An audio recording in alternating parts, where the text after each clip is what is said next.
The rumors began to swirl in December of 1803 in the district known as Hammersmith, located in London, England. It was an odd set of stories, as numerous villagers began to claim a ghost, covered in a white shroud, was jumping out at travelers and in some cases, assaulting them. It was often said to appear as soon as the church bell struck at 1 a.m., moving swiftly about.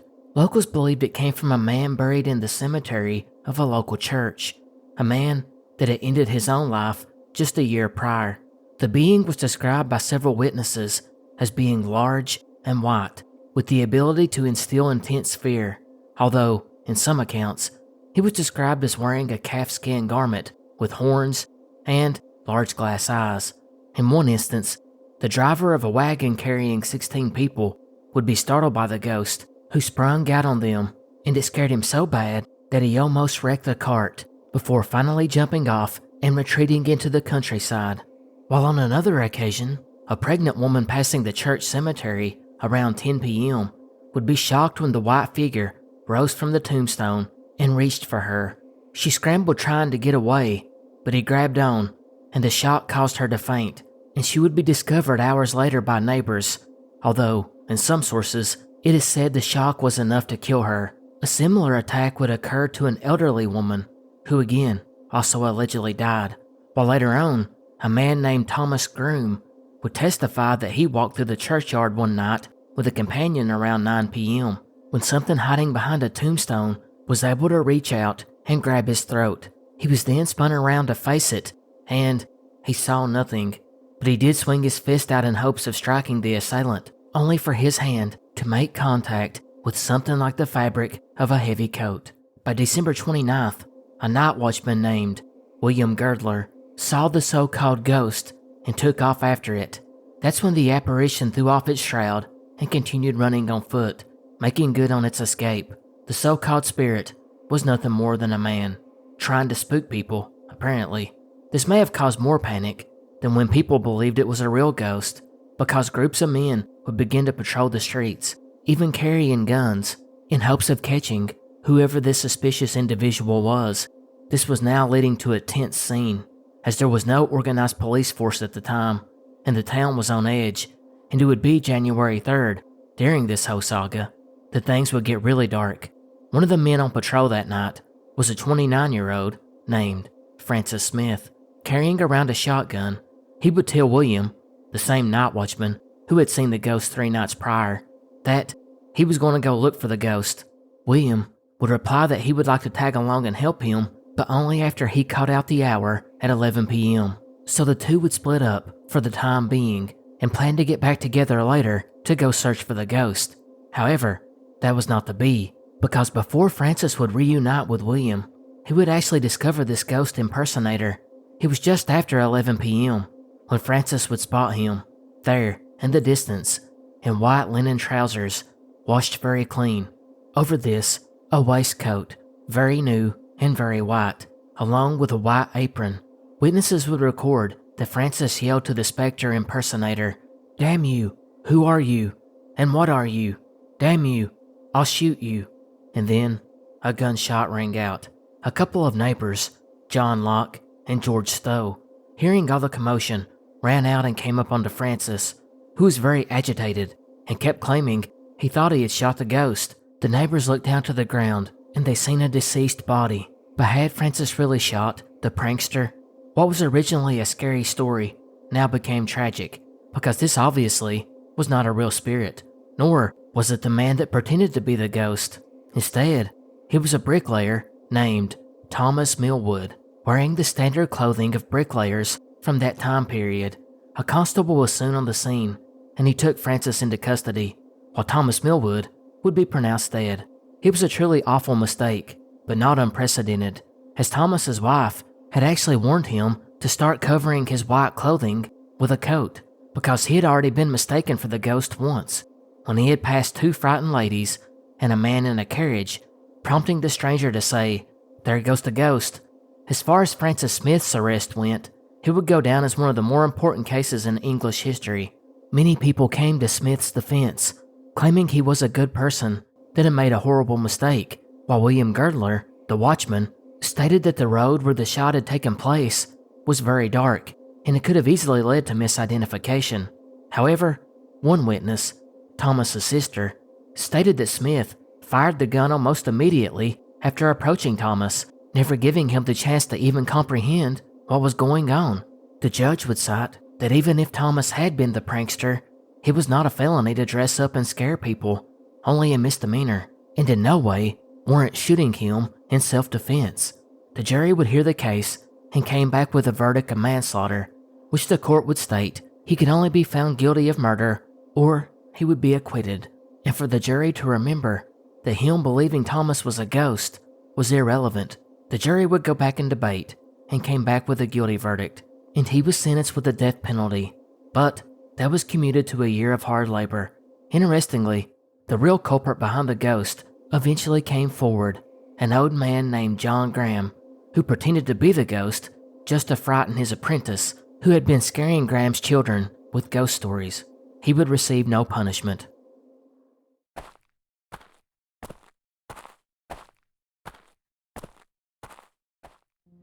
January 23rd, 1974, was a night quieter than normal in a small village at the bottom of the Berwyn Mountains in North Wales, which may have been due to the fact that it was cold and damp, and with hardly any moonlight peeking through the sky, and everyone was preparing for bed. But this tranquil night would soon be interrupted, because while many were nodding off, the earth would tremble, and the residents that did not awaken to that would soon, when pots, pans, dishes, and various belongings crashed off onto the floors and shattered. One of these residents was a postmaster, who soon jumped up and out of bed and quickly went down to the street to check on the small little post office he had worked from for so many years. As he did so, he would pass other residents who had walked outside to see what it was that just happened, as earthquakes here are pretty rare. But while he was rushing to the building, he and other curious onlookers would soon notice something in the sky. It was a fireball. Immediately, curiosity turned to panic. Was a plane crash happening right before their eyes? No one was sure, as they watched the burning debris crash down into the mountains. But the townsfolk, fearing the worst, soon began getting lights and equipment and headed towards the hills, although the police had already driven through the area in a four-wheel drive in what was going to be a search or a recovery of bodies. As the officers and volunteers came to a stop and began talking about what could have happened, a shout was emitted. "That's it," and he pointed to the sky, and lo and behold, everyone on the mountain saw a flash in the air that quickly disappeared. They had no explanation, but also, it was in the middle of the night, and with no debris around, they had to make the decision to call off the search until daylight. Over the coming days, some information would come out that didn't really explain much, like there had been an earthquake, which registered between 3 and 4 on the Richter scale. Nothing major, but what was odd was the fire in the sky was nothing more than meteors that just happened to burn up in the atmosphere right after the quake. So case closed, right? Well, for the meantime, yes, we actually have to fast forward almost 20 years when a woman named Margaret Fry will get involved. Margaret was actually a world-renowned UFO investigator with 30 years experience. In that time, she had become one of the most famous UFO researchers in the UK. She had made several appearances on BBC television, while also had contact with several legislators in the country and British aerospace. Her main role, though, was her column in newspapers, where she discussed many different types of mysteries. Yet, she was slowing down. Now in her 60s, she started her retirement, and she picked a small town that was coincidentally about 30 miles from where this incident had taken place 2 decades ago.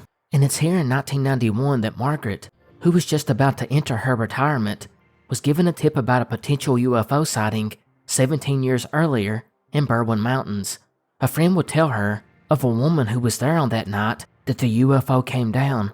Now Margaret actually remembered bits and pieces of this story from hearing about it long ago, but she never actually looked into it on her own. Soon, she made arrangements to go meet this witness on what might be Margaret's last big UFO case, and before long, she met this woman, a nurse named Pat Evans, who began recalling the story. She remembered that it was 8:38 p.m. and she was in the kitchen cooking when she heard the explosion and felt the house rumble. She at first thought the stove had blown up, and she turned around to see that everything was still intact. While this was going on, her kids rushed into the room, scared at the loud boom and shaking of the home. They would eventually call the police, only to find out they were all out responding to several calls about the same disturbance. Since Pat was a nurse, she decided her skills would be best used by going up into the mountains along with many other residents, where she would be able to perform first aid if needed. The family jumped in the car and took off, not sure of what they might find. And it's here on this journey that something remarkable would happen. Near the closest peak, sitting on the shoulder, was a round, bright, illuminated, reddish-orange ball. Pat would stop her car, and the whole family just stared. This object made no sound, nor did it have windows or doors. It just sat there glowing on the mountainside. They were stunned. What was this thing? Before a theory could be thought up, Pat would notice smaller white lights around it. She believed these to be headlights from vehicles which were driving up on the scene. The glowing circle must have reacted because it began to shift colors from red to yellow to white and then red again. Pat and her kids would watch for a few minutes before deciding they should probably leave. They knew it wasn't a plane crash, and now it seemed the people had responded to the scene and she was not needed.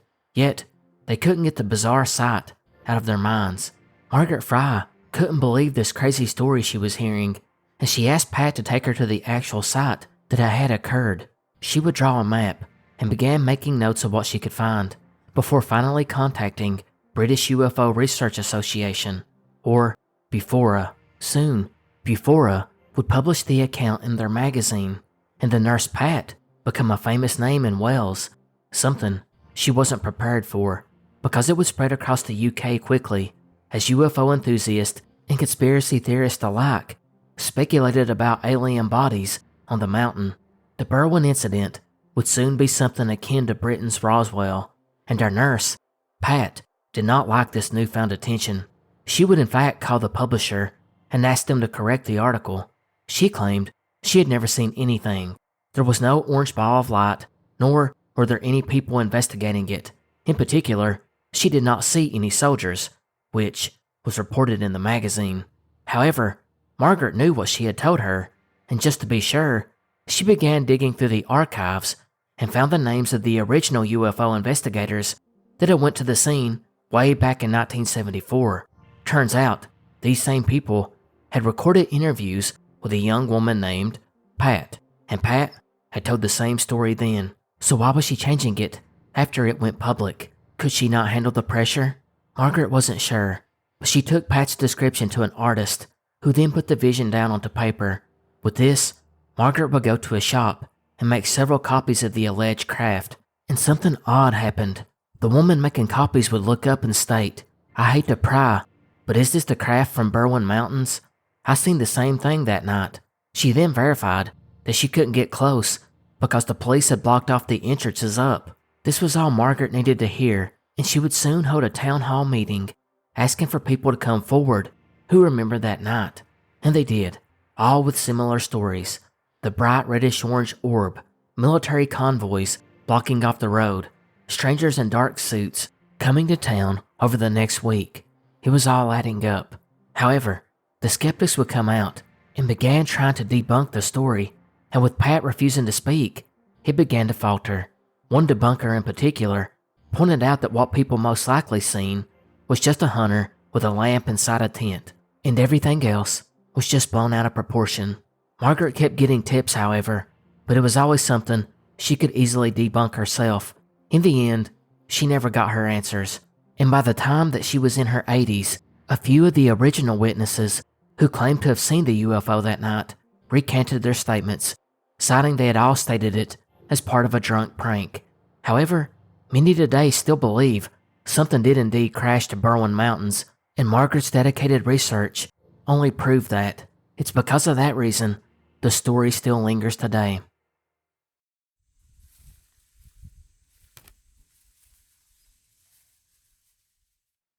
Ghost stories, love them or hate them, are a staple basically amongst every culture on Earth, with some being nothing more than innocent campfire stories.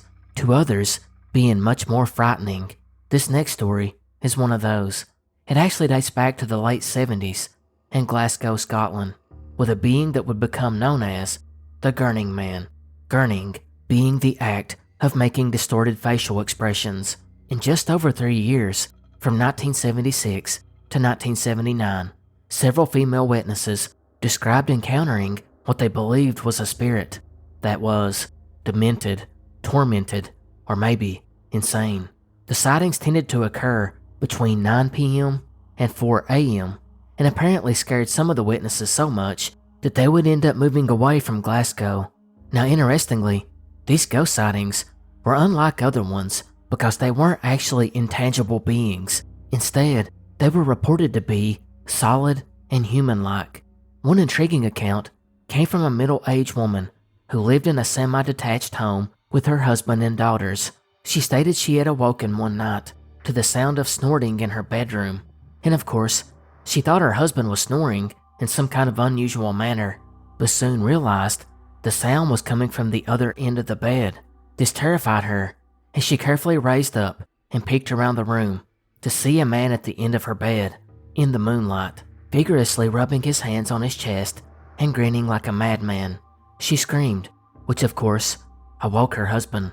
He leapt out of bed and turned the light on, and seeing nothing, he asked her what was wrong, and his wife, who had been hiding under the covers, looked out and was dumbfounded to see the being was gone. Now, at first you might write this off as a simple nightmare.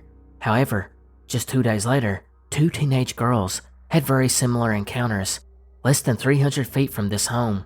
They had been coming back from a party late at night, and as they walked up the sidewalk, they would catch something, or someone, standing under the streetlight up ahead. It was a strange man, in his late 50s, bald, extremely thin, and dressed in a tight black leotard. He appeared to be nervously moving around, like he was agitated. The girls continued to move towards him. Although they began to get scared, they stopped talking and moved past the odd figure as quickly as they could. That's when, looking out of the corner of their eye, they seen the man putting on a bizarre contorted expression, halfway between a smile and painful grimace.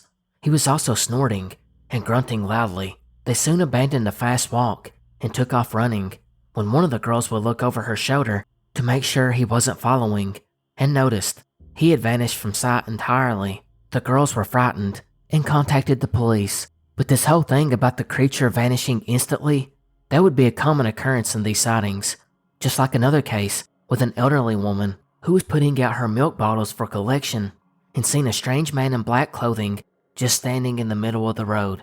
When the two made eye contact, he began moving side to side, like he was jogging. Then, he instantly vanished. In total, police would receive 17 reports of the Gurning Man, mainly in the Cross Hill area of Glasgow. 11 were on the street, while 6 others occurred in the home.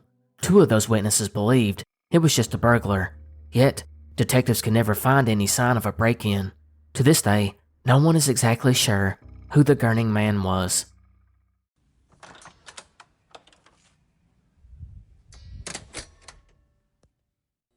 April 1959, a 57-year-old man named Bruce Campbell, along with his wife, Mabelita, were happy to receive the news that their son and daughter-in-law had just given birth to a baby boy, the first grandchild of the Campbells.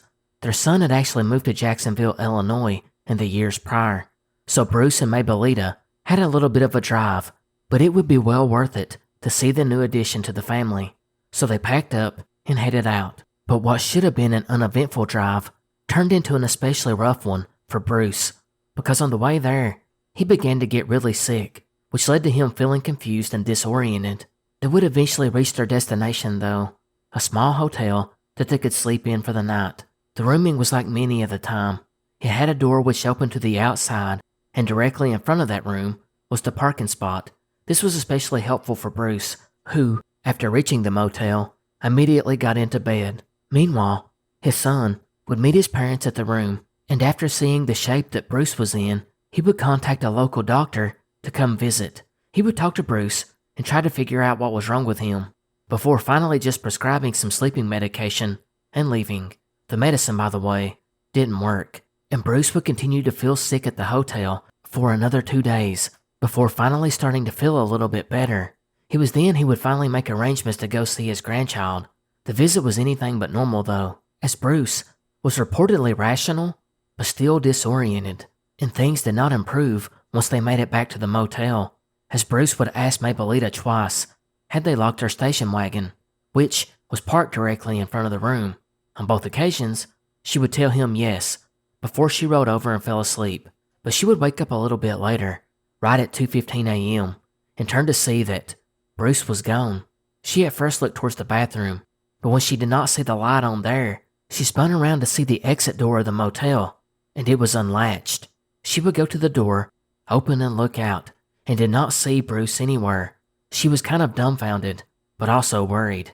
She would make her way to the desk clerk to see if Bruce had possibly came by, and he had not, which was odd, because the car was still in front of the room, and it was locked, and nothing had been taken. Mabelita, knowing that something was wrong with Bruce, immediately called the police. They arrived pretty quickly and asked for a description. She would tell them that Bruce was a tall, balding man with a slight limp, and that he had left the room wearing only a pair of bright green pajamas, a wristwatch, and a ring with a fraternity crest on it. His shoes, eyeglasses, car keys, and wallet with money inside still remained in the room. The police did a cursory search of the surrounding area, checking alleys and downtown, but could find no sign of Bruce. So the next morning, they put out requests looking for anyone who might have spotted him. In the meantime, airplanes flew over, followed by a helicopter, and nothing. Even when local firefighters and 150 volunteers showed up to search, they still could not find Bruce. By the third day of the search, close to 300 people were coming to town, and there was nothing. It was like he vanished into thin air. In total, they would end up searching about a 6-mile radius, and this included creeks and ponds. Detectives assumed that since nobody had reported a barefoot man in green pajamas walking around the town, that he must have walked north, away from town, and into the recently planted farm fields. So the search was moved there. And although there were several reports of tall hitchhikers seen in the area recently, all of these leads were ran down and ruled out. The case went cold extremely quick, which might be why detectives got desperate enough to reach out to a psychic, who would tell investigators to look for Bruce 7 miles away from town, either to the northeast or northwest. And interestingly, this would be the location where they would get their only lead, because a farmer about 7 miles northwest of the city told investigators that on the night Bruce vanished, he was awakened by shouting on or near his property. Police would do a thorough search there and around the area, but found nothing. The searches died down over the next few months, and the strangeness of the whole thing even brought the FBI in, who also found nothing. The Campbells, for their part, basically spent every dime they had in search of the family patriarch. They hired private investigators who helped spread the photo around the country, while also putting up a $5,000 reward for information, or about $55,000 in today's money. Yet, no one ever collected it. Mabelita eventually had him declared dead in 1967, as there would never be another sighting of the man in the green pajamas. He seemingly walked out into the night and vanished.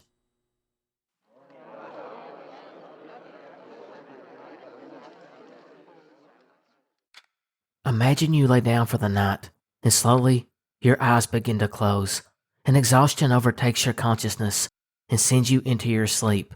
There you lie peaceful, maybe dreaming of something mundane from your everyday life, or maybe that faraway island vacation you have waited on for so long, or perhaps you have a nightmare, running from someone, only to wake up and realize you are standing in your kitchen, or maybe even standing on the sidewalk in your pajamas, wondering how you got outside. Then you realize you were sleepwalking. It's fascinating, yet a feeling of terrifying dread. The thought of losing your physical and mental autonomy, completely vulnerable to your body's wishes. Sleepwalking has long stood out to mankind as a sort of anomaly, but it was in 17th century England that it would begin to get the attention of the day's scholars. Many had long since surmised that sleepwalking, or what they call night walkers, was caused by demons or an evil spirit possessing the body, while others suggested that sleepwalking was evidence of an astral body ascending during sleep. That is to say, a person's spirit could separate from the body during sleep and wander around. At the time, the complex motor behavior, open eyes, and amnesia afterwards was not clearly understood like it is now, but a couple of key works and authors would record some of the strangest accounts, like the 1673 book The Wonders of the Little World by Nathaniel Wanley, who wrote about people who had allegedly slept for long periods of time or performed strange acts in their sleep, while tales trace back even further to medieval times when it was alleged that aristocrats would try fighting one another in their sleep, while lawyers would hold debates, and poets would go to their desk and begin writing. Then, among the common folk, you would hear of people washing, dressing, baking, unlocking doors, or even navigating streets, all while in a deep sleep. There were even more complex tasks too, like climbing to rooftops. Sometimes these sleepwalkers would even fall and get seriously injured or killed. How many of these stories are true is up for debate, but it's worth noting that many of the stories came from physician records, which brings us to the important part in all this. What happens when sleepwalking has consequences that lead to disturbing, dangerous, and violent behavior? Well, surprisingly, there have been a few dark examples. Maybe the earliest in America, or at least earliest criminal case that connects to sleepwalking, is that of Albert Terrell. It all started in 1845 Boston, when Albert, who was married and notorious for cheating on his wife, began having an affair with a prostitute named Maria Bickford, who was also married.